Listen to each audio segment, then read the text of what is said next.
दुखियारी बूढ़ी माँ अपनी बहू को साथ ले राजा विक्रमादित्य के महल की तरफ चल पड़ती है। जब वे दोनों राजमहल के द्वार पर पहुंचे तो पहरेदार उन्हें रोक लेते हैं। तब बुढ़िया माई बोली, बेटा हम बहुत दुखियारे हैं और बड़ी आस लगाकर महाराज के पास आए हैं। हमारा उनसे मिलना बहुत जरूरी है। उन्हें कुछ देर वहां रुकने के लिए कहकर उनमें से एक सिपाही राजमहल के अंदर महाराज विक्रमादित्य के पास जाता है और उन्हें बताता है। राजा विक्रमादित्य बोले, उन्हें तुरंत सम्मान सहित यहाँ ले आओ। जब बुढ़िया और उसकी बहू दरबार में आए तो राजा विक्रमादित्य ने पूछा, कहो माई क्या तकलीफ है तुम्हें? तब बुढ़िया आंखों में अश्रु लिए अपने साथ बीती सारी घटना महाराज विक्रमादित्य को कह सुनाती है और कहती है, महाराज अब आप ही हमारी आखिरी उम्मीद हो, हमारी मदद कीजिए राजन। राजा विक्रमादित्य अपने राज्य में घटी इस दुखद घटना से बिल्कुल अनजान थे। बुढ़िया माँ के द्वारा जब उन्हें पता लगता है तो वो थोड़े चिंतित हो जाते हैं और कहते हैं, आप बिल्कुल भी चिंता मत कीजिए माई, आपके बेटे जहाँ कहीं भी होंगे मैं उन्हें खोज कर आप तक सही सलामत लाने की पूरी कोशिश करूंगा।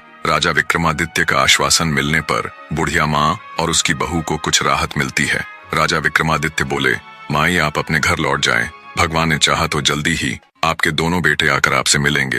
राजा विक्रमादित्य अगले दिन पूरी तैयारी कर अपने घोड़े पर सवार हो निकल पड़ते हैं दैत्य दंभिकासुर के ठिकाने की खोज में।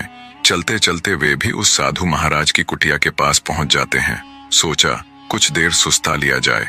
घोड़े से उतरकर जब राजा विक्रमादित्य कुटिया के अंदर जाते हैं तो उन्हें देखते ही महात्मा जी प्रसन्न हो जाते हैं और कहते हैं, आओ विक्रमादित्य, बहुत समय से तुम्हारा ही इंतजार था। साधु महाराज की बात सुन विक्रमादित्य चौंक जाते हैं। असमंजस में वे साधु बाबा के पास गए और उनके चरण छूकर उन्हें प्रणाम करते हुए बोले, हे साधु महाराज, अभी आपने कहा कि आपको मेरा ही इंतजार था, मैं उस बात को समझ नहीं पाया, कृपया मुझे और बताएं।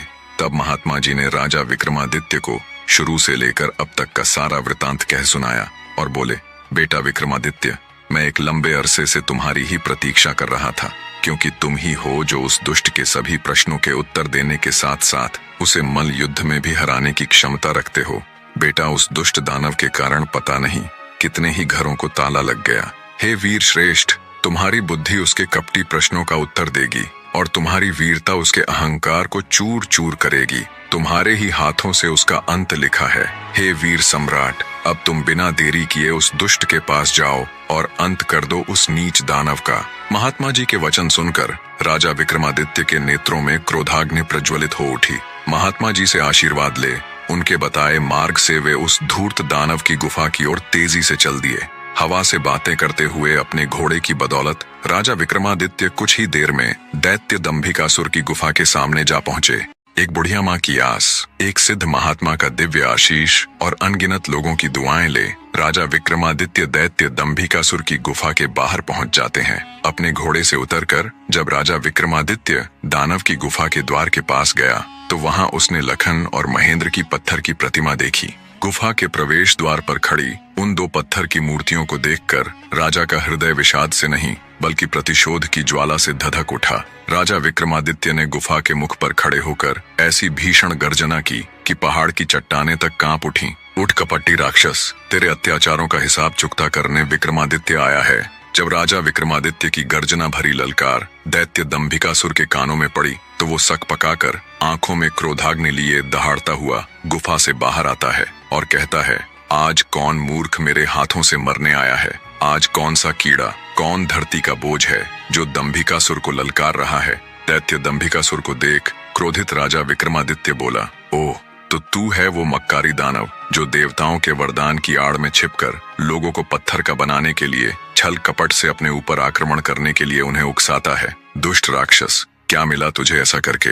पर अब और नहीं, तेरे पाप का घड़ा भर चुका है, तेरा अंत अब ज्यादा दूर नहीं। राजा विक्रमादित्य की आत्मविश्वास भरी बातें सुन दंभिकासुर थोड़ा सक पकाया। राजा विक्रमादित्य बोले, पूछ पापी राक्षस, कौन से हैं तेरे वो 7 सवाल? मैं जवाब देने के लिए तैयार हूँ। राजा विक्रमादित्य की बात सुन दैत्य दंभिकासुर बोला, ओ तो अब तू मेरे सवालों का जवाब देगा कीड़े। अगर तुझ में हिम्मत है तो मुझसे मुकाबला कर। तेरे जैसे कीड़े को तो मैं चुटकियों में मसल कर रख दूंगा। बड़ा आया मेरे सवालों का जवाब देने। दैत्य दंभिकासुर ऐसी ऐसी बातें करके राजा विक्रमादित्य को भी उकसाना चाहता था ताकि वे भी अपना आपा खोकर उस पर हमला करे और पत्थर के बन जाए। पर राजा विक्रमादित्य तो राजा विक्रमादित्य थे। दैत्य की बात सुन राजा विक्रमादित्य बोले, सुन अहंकारी राक्षस, मैं तेरे उकसावे में आकर तुझ पर आक्रमण करने वालों में से नहीं हूँ। मेरा वक्त जाया मत कर और जल्दी से अपने वो सवाल पूछना शुरू कर। ये माया मुझे भी बहुत आती है। इतना कह राजा विक्रमादित्य अपने 4 वीरों को बुलाकर उन्हें बड़े आकार में आने के लिए कहते हैं। विक्रमादित्य के आदेश देते ही पलक झपकते ही उनके 4 वीर प्रकट हो गए और देखते ही देखते अपने विशाल आकार में आ गए। ये देख दैत्य दंभिकासुर ठिठक जाता है। जिंदगी में पहली बार उसे डर का एहसास हुआ। अगले ही पल राजा विक्रमादित्य चुटकी बजा अपने 4 वीरों को गायब कर देते हैं और दैत्य से कहते हैं, अगर मेरी ताकत और माया का छोटा सा नमूना देख लिया हो तो अब बिना वक्त बर्बाद किए अपने सवाल पूछने शुरू कर कपटी दानव। सब देख और सुन दानव विचार करता है कि अब तो कोई चारा नहीं, ये मेरे बहकावे में आने वाला नहीं है। वो अपनी गुत्थी सुनाना शुरू करता है। तो सुनो राजा, मदन और रतन 2 जिगरी दोस्त थे।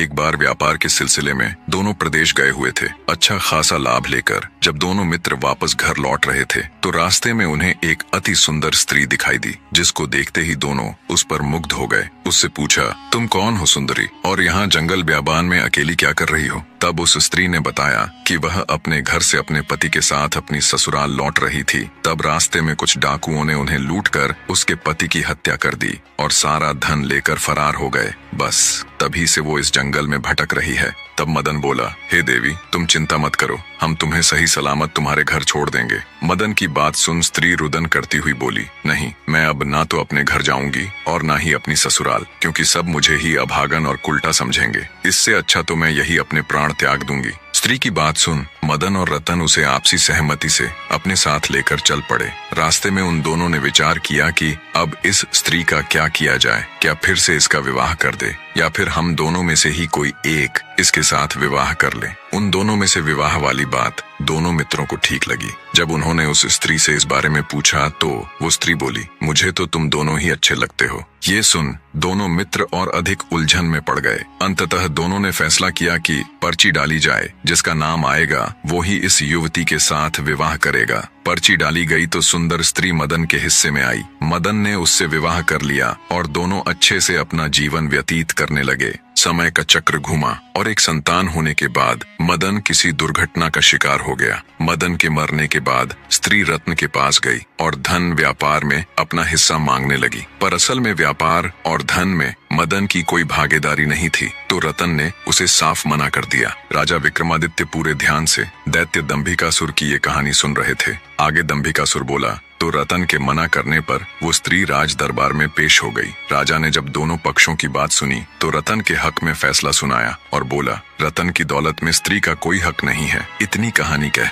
दैत्य दंभिकासुर राजा विक्रमादित्य से बोला, बता क्या उस राजा का फैसला सही था? दैत्य की बात सुन राजा विक्रमादित्य हल्के से मुस्कुराते हुए बोले, नहीं, अगर मैं उस राजा की जगह होता तो मैं निर्णय लेता कि उस स्त्री को रतन की दौलत में से हक मिलना चाहिए। दैत्य बोला, ऐसा क्यों? राजा विक्रमादित्य बोले, भले ही मदन के भाग में वो स्त्री पर्ची पर उसका नाम आने से आई थी, पर एक प्रकार से वह संपत्ति तो दोनों की ही बराबर थी, इसलिए उस स्त्री को बिल्कुल उत्तराधिकार है रत्न की संपत्ति में हिस्सा मांगने का। राजा विक्रमादित्य की बात सुन दैत्य पूरी तरह उनके जवाब से संतुष्ट होता हुआ बोला, तुमने बिल्कुल ठीक कहा, तुम्हारा फैसला वाकई में उचित होता। आगे दैत्य दंभिकासुर बोला, पर ज्यादा खुश होने की जरूरत नहीं, अभी मेरे 6 सवाल और बाकी हैं। राजा विक्रमादित्य बोले, पूछो दुष्ट राक्षस, मैं तुम्हारे सवालों का जवाब देने ही यहाँ आया हूँ। दैत्य दंभिकासुर थोड़ा हिचकिचाकर बोला, तो सुनो राजा, सिंधुपुर राज्य पर समरवीर नाम का एक बड़ा दयालु और प्रतापी राजा राज करता था। वो अपनी प्रजा की हर यथासंभव मदद किया करता था। एक दिन उसके दरबार में एक बनिया अपने 3 अंधे पुत्रों के साथ आया। सबने राजा को प्रणाम किया। बनिया राजा से बोला, महाराज, मैं इस समय बहुत विपदा में हूँ, कृपया मुझे 1000 स्वर्ण मुद्राएं कर्ज दें, मैं 6 माह बाद वापस कर दूंगा। हे राजन, तब तक मैं इन स्वर्ण मुद्राओं के बदले अपने 3 बेटों को आपके पास गिरवी रख दूंगा। बनिए की बात सुन राजा बोला,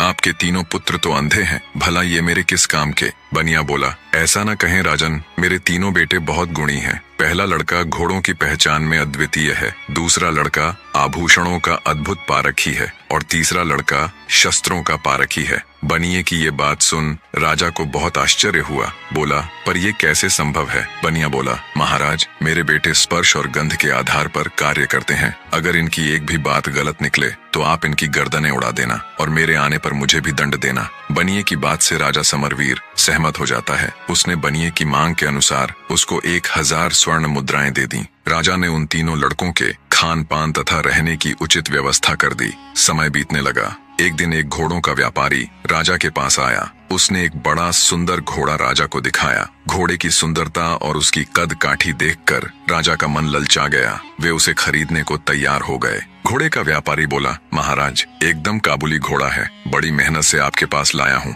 इसलिए इसके दाम थोड़े ऊंचे हैं अन्नदाता। घोड़े पर आसक्त राजा ऊंचे दामों पर भी उसे खरीदने के लिए तैयार हो गया। पर फिर अचानक राजा को बनिए के अंधे लड़के का स्मरण आया। बनिया कह रहा था, उसके लड़के को घोड़ों की अद्वितीय पहचान है, क्यों न उसे भी परख लिया जाए। राजा ने तुरंत हुक्म दिया, जाओ बनिए के बड़े पुत्र को बुलाकर लाओ। तुरंत उसको पेश किया गया। राजा बोला, इस घोड़े को देखकर बताओ ये कैसा है? जो आज्ञा महाराज कह। बनिए का पुत्र टटोलकर घोड़े के पास गया और टटोलते हुए घोड़े को परखने लगा। एक अंधे को घोड़ा परखते देखकर सौदागर के साथ साथ वहाँ मौजूद हर कोई मंद मंद मुस्कुरा रहा था। भला अंधा घोड़े की क्या पहचान कर सकता है? लड़का घोड़े को सूंघने लगा तो सौदागर बोला, बस करो भाई, कहीं घोड़ा भी सूंघकर परखा जाता है भला। पर बनिए का लड़का अपने काम में लगा रहा। वो घोड़े पर हाथ फेर फेर कर उसको जगह जगह पर सूंघता रहा। फिर कुछ देर बाद अलग हटकर खड़ा हो गया। तो कैसा है ये घोड़ा? राजा ने जब पूछा तो वो बोला, राजन, यह घोड़ा भूल कर भी न खरीदें। राजा आश्चर्य से बोला, क्यों, क्या खराबी है इसमें?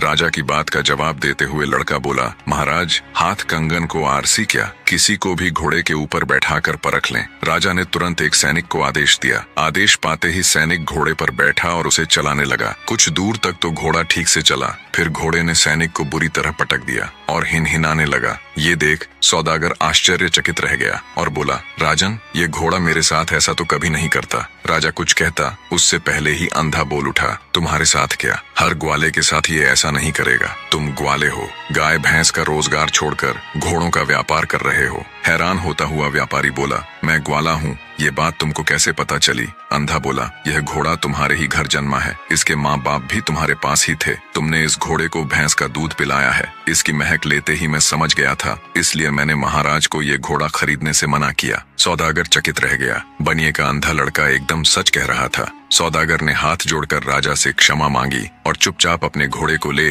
वहां से चला गया। सारा माजरा देख राजा उस बनिए के लड़के से बहुत प्रसन्न हुआ। उसने आदेश दिया, इसकी खुराक दुगुनी कर दी जाए और इसके रहने सहने का प्रबंध और अच्छे से कर दिया जाए। अब बनिए के तीनों लड़के बड़े ठाठ से राजा के यहाँ रहने लगे। एक दिन एक जौहरी राज दरबार में आया। उसने अनेकों प्रकार के हीरे जवाहरात राजा को दिखाने शुरू कर दिए। जौहरी के दिखाए कुछ हीरे राजा की बहुत पसंद आए। राजा ने तुरंत अपने सैनिकों को आदेश दिया कि बनिए के दूसरे लड़के को बुलाकर लाओ। बनिए का दूसरा अंधा लड़का आया। राजा ने उसे अपनी पसंद के हीरो को परखने के लिए कहा। वह लड़का टटोल कर परखने लगा। अधिक सुंदर दिखने वाले जवाहरात उसने अलग कर दिए और राजा से बोला, महाराज, आप भूल कर अलग किए गए हीरे जवाहरातों को न ले। अंधे लड़के की बात सुन राजा बोला, क्यों, क्या कमी है इनमें? कितने सुंदर तो हैं ये। अंधा बोला, माफ करे महाराज, पर ये बहुत अशुभ है, खासकर ये लाल। महाराज, ये इतना अशुभ है कि जो कोई भी इसे खरीदता है, जिस किसी के भी पास ये जाता है, उसको बहुत बड़ा नुकसान हुआ है। या तो उनके घर में आग लग गई या फिर सब चोरी हो गया। कुछ परिवारों में तो उनके सदस्य तक मृत्यु को प्राप्त हो गए सरकार। और ये बात ये जौहरी भी अच्छे से जानता है।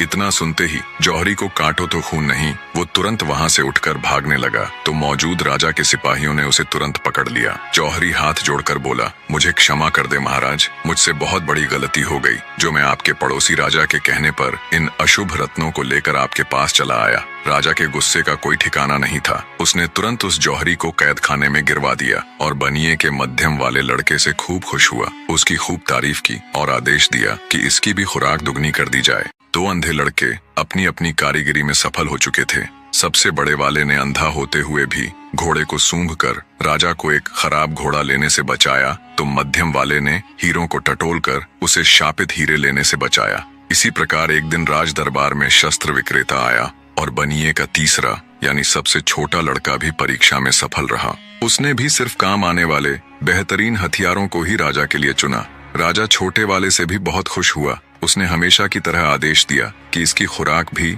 दुगुनी कर दो। कुछ समय बाद एक दिन तीनों अंधे लड़कों का पिता बनिया वापस आ गया। उसने राजा से लिया हुआ सारा आरण वापस कर दिया और अपने तीनों लड़कों को लेकर वापस जाने लगा। तब राजा बनिए से बोला, तुम इन तीनों लड़कों के बाप हो, तुम्हारा क्या गुण है? राजा की बात सुन बनिया बोला, मैं आदमी की पहचान कर सकता हूँ। उसकी बात सुन राजा बोला, ओह अच्छा, तो फिर बताओ हमारी पहचान क्या है? ये सुन बनिया एक बार तो झिझका, फिर राजा की आंखों में आंखें डालते हुए बोला, आप नानाबाई की औलाद हैं। कहानी को बीच में रोककर आपको बता दूं कि उस समय समाज में जाति और पेशे के आधार पर ऊंच नीच का बहुत भेदभाव होता था। बनिए ने राजा के पूर्वजों को नानबाई यानी एक रोटी या ब्रेड बनाने वाले के वंशज कहकर यह जताने की कोशिश की कि राजा किसी राजवंश से नहीं बल्कि एक साधारण पृष्ठभूमि से आया है। फिर से कहानी में चलते हैं। आगे बनिया बोला, जब भी मेरे लड़कों ने अपनी अद्वितीय पहचान दिखाते हुए कोई अद्भुत कार्य किया तो आपने उन्हें कोई पुरस्कार न देकर हर बार उनकी खुराक यानी खाना ही बढ़ाया है। इतना सुनते ही राजा के पूरे तन बदन में आग लग गई। क्रोध में अंधे राजा ने हुक्म देकर न सिर्फ बनिए को बल्कि उसके तीनों पुत्रों को भी मौत के घाट उतरवा दिया। इतनी कहानी कह दैत्य दंभिकासुर राजा विक्रमादित्य से बोला, बताओ बनिए को उसके लड़कों समेत मारने वाला राजा पाप का भागी बना या नहीं? राजा विक्रमादित्य बोले, खून का असर भला कभी जा सकता है क्या? बनिए को समझदारी से काम लेना था, अपने कारण वह बेटों समेत मौत की गोद में समा गया। इसमें पाप का भागी राजा नहीं बल्कि वो बनिया ही था। राजा विक्रमादित्य की बात सुन दैत्य दंभिकासुर बोला, तुमने बिल्कुल ठीक कहा विक्रमादित्य। इतना कह दैत्य चुप हो जाता है। उसे अनुभव होता है जैसे उसके हर सवाल के जवाब के साथ उसकी शक्ति कम होती जा रही है। उसने देवताओं को प्रसन्न कर जो वरदान लिया था उस कारण वो गुत्थियों के दिए गए सही जवाबों को झुठला भी नहीं सकता था। उसके चेहरे पर डर और गहरी सोच देख राजा विक्रमादित्य बोले, क्या हुआ दुष्ट राक्षस, अब किस सोच में पड़ गया? इतना अगर तू पाप करने से पहले सोच लेता तो आज इस दिन की नौबत ही नहीं आती। अपना अगला सवाल पूछ पापी दानव। राजा विक्रमादित्य की बात सुन दैत्य दंभिकासुर बोला, भूलो मत विक्रमादित्य, अभी मेरे 5 सवाल और बाकी है। तुमने अगर एक भी सवाल का सही जवाब नहीं दिया तो तुम तुरंत पत्थर के बन जाओगे। इतना कह दैत्य अपनी अगली गुत्थी कहना आरंभ करता है। तो सुनो राजा।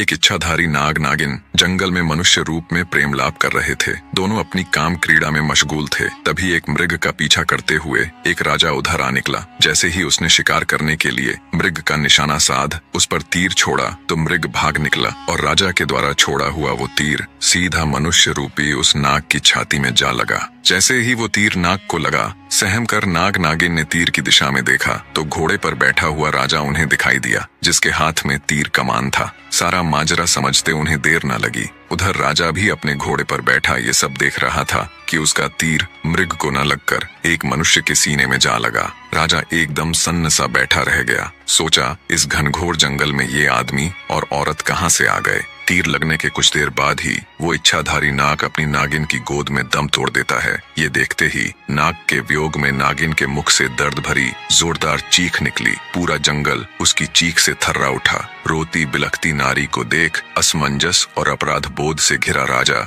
जब अपने घोड़े से उतर उनकी तरफ चलता है तभी उसने देखा मृत्युप्रांत मनुष्य रूपी इच्छाधारी नाग अपने असली रूप में आ जाता है। ये देख राजा के पैरों नीचे से जमीन खिसक जाती है। उसे समझते देर न लगी कि ये तो इच्छाधारी नाग नागिन का जोड़ा था। अपने मरे हुए नागपति को अपने गले में टांगे नागिन जोर जोर से रुदन करती हुई भयंकर गर्जना के साथ बोली, हे पापी मनुष्य, आज जिस प्रकार मैं अपने पति के वियोग में तड़प रही हूँ, एक दिन तेरी पत्नी भी तेरे वियोग में ऐसे ही तड़पेगी। ये सुनते ही राजा का चेहरा एकदम फीका पड़ गया। वो नागिन से बोला, हे नागिन, मुझे क्षमा करे, मैंने तुम्हें नहीं देखा, मुझसे बहुत बड़ी भूल हो गई।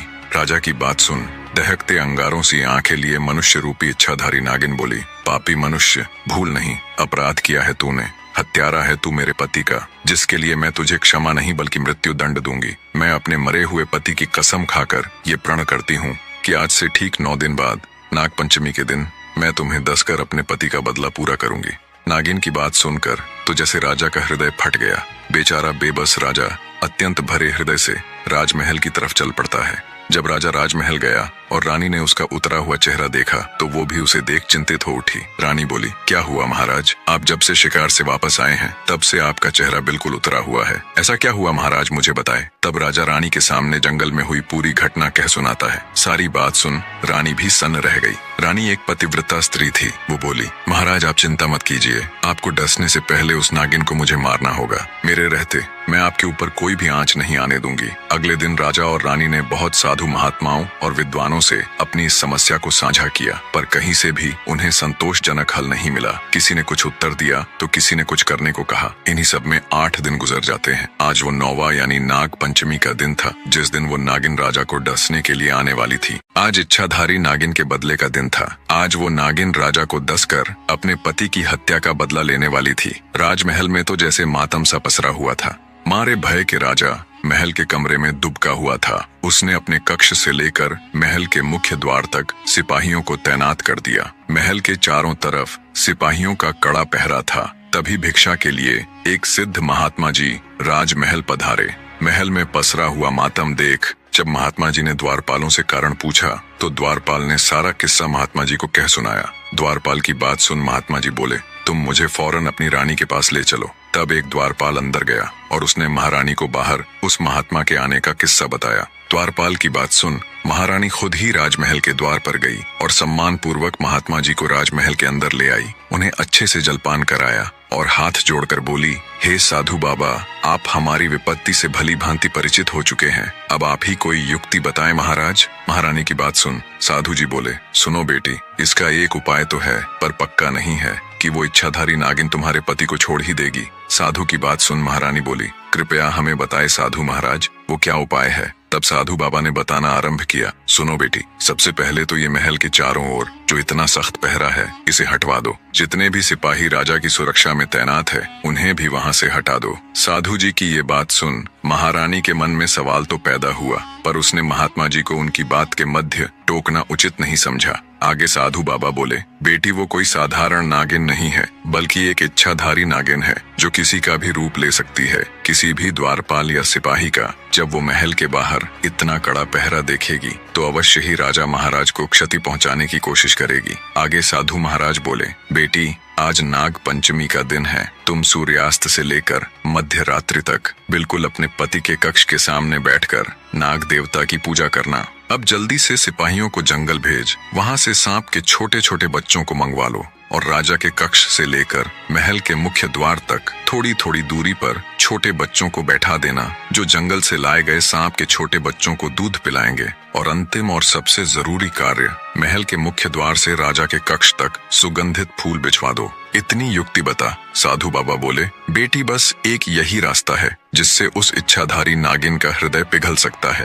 कहते हैं बैरी यानी शत्रु का आदर करना चाहिए। इतनी बात बता साधु महाराज महल से चले जाते हैं। रानी ने साधु के बताए अनुसार ही सारी व्यवस्था कर दी। राजा की सुरक्षा में तैनात सभी सैनिकों को हटा दिया। महल के चारों ओर से भी सिपाहियों का पहरा हटवा दिया। राजा कक्ष से लेकर महल के मुख्य द्वार तक ताजे सुगंधित फूल बिछवा दिए और खुद राजा के कक्ष के द्वार पर बैठकर नाग देवता की पूजा करने लगी। जब रात्रि का पहला पहर शुरू हुआ तो वो इच्छाधारी नागिन राजा से अपने पति की हत्या का बदला लेने के लिए आई। नागिन राजा को डसकर उसे मारने के लिए जब राजमहल के मुख्य द्वार से अंदर जाती है तो वो दंग रह जाती है। उसने देखा महल के मुख्य द्वार से महल के अंदर तक अत्यंत खूबसूरत और नाना प्रकार के सुगंधित फूल रास्ते में बिछाए गए हैं। फूलों के स्पर्श और उनकी महक से नागिन मंत्रमुग्ध होती हुई आगे बढ़ती है और सोचती है, मैं तो ये सोच कर आई थी कि राजा को पहले ही उसे मारने का तय दिन बताने के कारण बहुत सख्त पहरा होगा। चप्पे चप्पे पर राजा के सैनिक शस्त्रों सहित खड़े होंगे, पर उसे तो कहीं एक भी सिपाही नजर नहीं आया। हैरानी के साथ इसी उधेड़बुन में नागिन जब थोड़ी आगे बढ़ी तो उसने देखा छोटे छोटे मासूम बच्चे अंदर जाने वाले रास्ते के दोनों तरफ बैठे हुए सांप के बच्चों को दूध पिला रहे हैं और उनके साथ खेल रहे हैं। इतना सब देख नागिन का हृदय द्रवित होने लगा। उसकी क्रूरता क्षण भर के लिए ममता में बदल गई, पर तभी उसे अपनी प्रतिज्ञा याद आती है। अपने पति की मृत्यु का दृश्य याद कर नागिन गुस्से में फुफकारती हुई आगे बढ़ी। जब वो महल के बिल्कुल अंदर राजा के कक्ष के सामने पहुंची तो देखा महारानी हाथ जोड़कर नाग देवता की पूजा में तल्लीन है। महारानी को जब नागिन के आने का एहसास हुआ तो वो हाथ जोड़कर नागिन के सामने खड़ी हो जाती है और आंखों में अश्रु लिए नागिन से कहती है, आओ नागिन देवी, आपका स्वागत है। उम्मीद है आपको यहाँ तक आने में किसी प्रकार की तकलीफ नहीं हुई होगी। हे नागिन देवी, मैं भली भांति परिचित हूँ कि आप यहाँ किस उद्देश्य से आई हैं। मेरे पति से अनजाने में ही सही, पर हुआ तो बहुत बड़ा अपराध है, इसलिए मैं आपको उन्हें डसने से बिल्कुल भी नहीं रोकूंगी। पर मेरी आपसे एक गुजारिश है, आप मेरे पति को डस कर उनके प्राण हरे, उससे पहले आप मुझे भी डस ले। मैं एक पतिव्रता स्त्री हूँ, मैं ये कदापि नहीं देख सकती कि मेरे जीते जी मेरे पति को कुछ भी हो जाए। इतनी कहानी कह दैत्य दंभिकासुर राजा विक्रमादित्य से पूछते हैं, बताओ विक्रमादित्य, क्या वो नागिन राजा को डस कर अपने मरे हुए पति की खाई हुई कसम पूरी कर अपनी प्रतिज्ञा निभाएगी या नहीं? दोस्तों, कहानी में आगे बढ़ने से पहले और राजा विक्रमादित्य का जवाब सुनने से पहले ये सवाल आप सबके लिए भी है। दैत्य दंभिकासुर के प्रश्न का जवाब देते हुए राजा विक्रमादित्य बोले, नहीं दुष्ट राक्षस, वो नागिन राजा को नहीं डसेगी, क्योंकि जब उसने महल में प्रवेश करते समय अपना सत्कार देखा और नन्हे बच्चों को छोटे सांपों को दूध पिलाते देखा तो उसका हृदय तो पहले ही पिघल चुका था। बाकी बचा खुचा गुस्सा भी रानी की पतिव्रता देखकर पिघल गया। आखिर थी तो वो भी एक औरत ही। बदले की सीमा से पतिव्रत बहुत आगे निकल गया। और रही बात मरे हुए पति की कसम खाकर बदले की प्रतिज्ञा की, तो नागिन ने पास ही जल रहे पूजा के हवन कुंड में खुद को झोंक कर अपने प्राण त्याग दिए। अब ना वो जिंदा रहेगी और ना उसे अपनी प्रतिज्ञा पूरी करनी पड़ेगी। विक्रमादित्य का जवाब सुन दैत्य दंभिकासुर निराश होते हुए बोला, तुमने ठीक कहा, तुम वाकई में बहुत बुद्धिमान हो राजा विक्रमादित्य, पर अभी भी मेरे 4 सवाल बाकी हैं। कहानी का तीसरा यानी अंतिम अध्याय भी बहुत जल्दी ले